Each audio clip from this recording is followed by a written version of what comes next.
जय श्री राम दोस्तों आज हम बात करेंगे भगवान कृष्ण और कर्माबाई की खिचड़ी की। यह कहानी है भगवान कृष्ण की प्रिय भक्त कर्माबाई की। कर्माबाई बचपन से ही अपने पिता जीवन राम को कृष्ण भगवान की पूजा करते हुए देखती थी। वह कभी भी कृष्ण भगवान को भोग लगाए बिना भोजन ग्रहण नहीं करते थे। जब कर्माबाई 13 साल की थी तब एक दिन जीवन राम को तीर्थ पुष्कर स्नान के लिए जाने की इच्छा हुई। साथ में उनकी पत्नी ने भी पुष्कर स्नान की इच्छा प्रकट की। जीवन राम अपनी बेटी को भी ले जाना चाहते थे, लेकिन दुविधा यह थी कि अगर वह सब घर से बाहर गए तो श्री कृष्ण भगवान को भोग कौन लगाएगा। तब जीवन राम ने इस नित्य कर्म की जिम्मेदारी कर्माबाई को सौंपी और कहा कि देखो बेटी कर्मा, सुबह भगवान कृष्ण को भोग लगाने के पश्चात ही तुम भोजन ग्रहण करना। कर्मा ने भी अपने पिता की हाँ में हामी भर दी। अगले दिन सुबह कर्माबाई ने उठकर सबसे पहले गुड़ और घी डाल के बाजरे की खिचड़ी बनाई और भगवान कृष्ण की मूर्ति के सामने रख दी और बोली, भगवान मैंने आपका भोग रख दिया है, आपको जब भूख लगे तब खा लेना, तब तक मैं घर के काम पूरे कर लेती हूँ। इतना कहकर कर्मा अपने घर के कामों में जुट गई।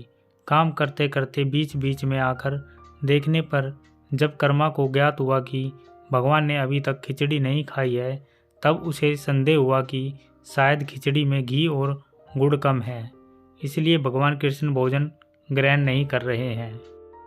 तभी कर्माबाई ने खिचड़ी में थोड़ा गुड़ और घी मिलाया और मूर्ति के सामने बैठ गई। वह बोली, भगवान मेरे पिताजी जब खिलाते हैं तब तो आप खा लेते हो, तो अब क्यों नहीं खा रहे। और अभी तो पिताजी बाहर गए हैं, उन्हें आने में बहुत दिन लगेंगे, तब तक आपको भोग लगाने की जिम्मेदारी मुझे दी गई है, इसलिए जब तक आप भोजन नहीं खाएंगे मैं भी कुछ नहीं खाऊंगी। इस तरह जिद पर अड़ी नन्ही कर्मा की प्यारी बातों से कृष्ण भगवान का सिंहासन डोल गया और फिर मूर्ति में से आवाज़ आई, बेटी कर्मा तुमने पर्दा तो किया ही नहीं, तो मैं भोजन कैसे ग्रहण करूं। तब कर्माबाई ने मूर्ति के आगे अपनी चुनरी का पर्दा किया और कुछ ही समय में कृष्ण मूर्ति के सामने रखी खिचड़ी की थाली खाली हो गई। अब कर्मा रोज सुबह सबसे पहले कृष्ण को बाजरे की खिचड़ी खिलाती और बाद में खुद भोजन ग्रहण करती। कुछ दिनों बाद घर लौटने पर कर्मा के माँ बाप भी कृष्ण की लीला देखकर दंग रह गए। इस तरह कर्माबाई भगवान कृष्ण की निसीम भक्त बन गई। अपने जीवन अंतिम दिनों में कर्माबाई भगवान जगन्नाथ की नगरी जगन्नाथपुरी में एक कुटिया में बस गई थी।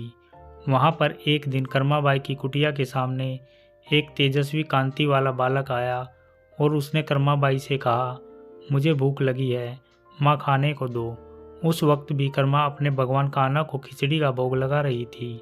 कर्मा ने उस बालक को भी खिचड़ी खिलाई। उसके बाद से वही बालक हर रोज कर्मा के हाथ की खिचड़ी खाने आता था। यह सिलसिला कई वर्षों तक चलता रहा। वह बालक कोई और नहीं, स्वयं जगन्नाथ भगवान थे, क्योंकि जिस दिन कर्माबाई का देहांत हो गया उस दिन जगन्नाथ भगवान की मूर्ति की आंखों से आंसू बह रहे थे और उसी रात मंदिर के पुजारी के स्वप्न में जगन्नाथ भगवान आए और अपने दुखी होने का कारण बताया कि उनकी परम प्रिय भक्त कर्माबाई परलोक सिधार गई है। मैं रोज सुबह उसके हाथ की खिचड़ी खाता था, अब मुझे खिचड़ी कौन खिलाएगा।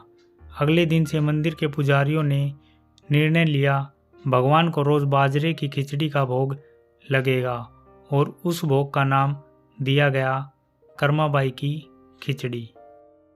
दोस्तों, सनातन धर्म से जुड़ी ऐसी और भी रोचक जानकारी पाने के लिए हमारे चैनल को सब्सक्राइब जरूर करें। वीडियो को शेयर और लाइक करना ना भूलें। जय श्री राम।